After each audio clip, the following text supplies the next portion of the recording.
अनुराग कश्यप को आप लोग जानते हो एक डायरेक्टर की तरह Gangs of Wasseypur, Sacred Games, Raman Raghav, No Smoking, जितनी बड़ी लिस्ट उतनी ज्यादा मास्टरपीस। फिर आती है महाराजा, वो सिनेमा जिसने अनुराग कश्यप का करियर बदल दिया, सीधा डायरेक्टर से एक्टर बना दिया। उस फिल्म का क्लाइमैक्स जिंदगी में भूल नहीं सकता कोई।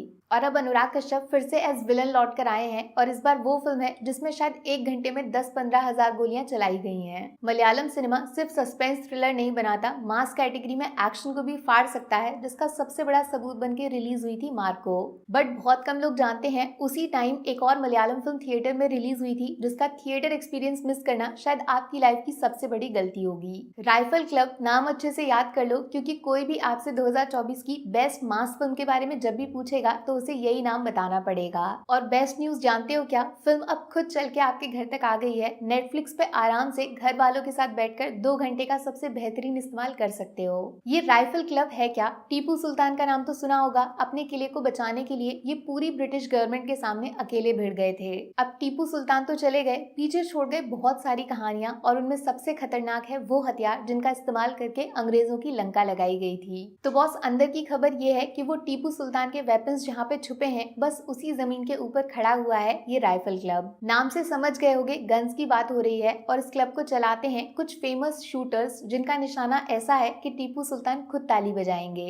अरे एक टाइम की बात है, ये राइफल क्लब वाली फैमिली जब तक जंगल में कोई शिकार नहीं कर लेती थी, उस दिन घर में खाना तक नहीं बनता था। खाना चाहिए तो कमाना पड़ेगा, जंगल में जाके निशाना लगाना पड़ेगा, फिर चाहे बंदूक के सामने भालू आए या फिर शेर, घर वापस जिंदा लौटकर आना पड़ेगा। तो इस कहानी से बेचारे अनुराग कश्यप का क्या लेना देना है? बहुत जबरदस्त कनेक्शन है, जो सांप का नेवले से होता है और अजीज का रणविजय से बनता है। मौत का रिश्ता, सामने वाले को मारना है तभी खुद जिंदा रहने का मन करेगा। जब तक सामने वाला सांसें ले रहा है, आपकी सांसें कम हो रही हैं। सिंपल। राइफल क्लब के सामने खड़ी है देश की सबसे महंगी गाड़ी, उसके अंदर से बाहर निकलता है शहर का सबसे पावरफुल आदमी, हाथों में है अंग्रेजों का सबसे खतरनाक हथियार। निशाना वही राइफल क्लब, और उसमें रहने वाले सारे जनरेशन, दादा, पोता, पोती, बहू, बेटी, जो मिल जाए वो बोनस होगा। रियल लाइफ पबजी खेला है कभी? फिर चलती हैं 10,000 गोलियां सीधा आर पार। लेकिन जो चीज मैंने आपसे छुपा ली है वो है दुश्मनी का रीजन। ये लड़ाई की शुरुआत हुई कहाँ से और कैसे? इस सिंगर को जानते हो? जानते ही होगे। 19 करोड़ से ज्यादा बार देखा गया है इनका फेमस सॉन्ग, और इनकी वजह से ही अनुराग कश्यप को फिर से विलन बनना पड़ा है। अरे सच बोल रही हूँ, नो चीटिंग। देखो, राइफल क्लब ऐसा सिनेमा है जिसको सीधा हॉलीवुड वाले रीमेक करना चाहेंगे, क्योंकि वहीं ऐसा सिनेमा बनता है जहां एक सेकंड ऐसा नहीं लगता कोई एक्टिंग कर रहा है।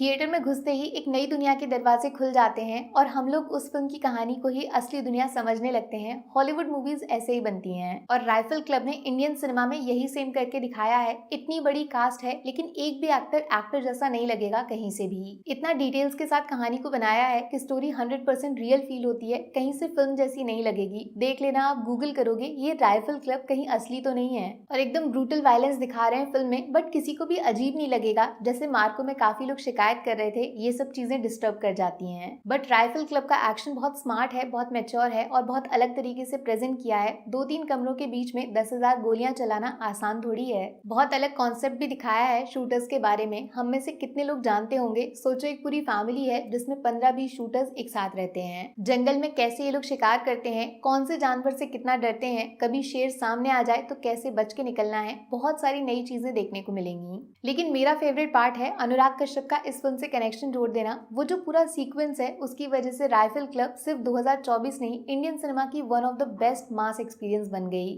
फिल्म को 5 में से 4.5 स्टार्स मिलने वाले हैं। पहला गजब का डायरेक्शन किया है, हॉलीवुड भी फेल हो जाएगा।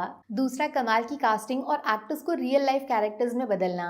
तीसरा, टीपू सुल्तान को कहानी से जोड़कर एक राइफल क्लब को क्रिएट करना। ये कॉन्सेप्ट जिसने सोचा, तालियां। चौथा, अनुराग कश्यप को सिर्फ विलन दिखाना नहीं, विलन बना देना। सेम जो काम महाराजा ने किया था। और एक्स्ट्रा आधा स्टार फिल्म का म्यूजिक। थिएटर में स्पीकर्स का इससे बेहतरीन इस्तेमाल नहीं हो सकता, हर सीन को स्पेशल बना दिया। बस एक छोटी सी शिकायत, वो जंगल वाला एंगल, और फिल्म के अंदर जो फिल्म बनाई जा रही थी उसको थोड़ा सा और एक्सप्लोर करते तो मजा आ जाता। बॉस, सब कुछ छोड़ो, सीधा नेटफ्लिक्स खोलो। लाइफ की शायद टॉप 10 बेस्ट फिल्म आज आपको मिलने वाली है। राइफल क्लब भूलने वाला नाम नहीं है। Okay, take care, bye bye.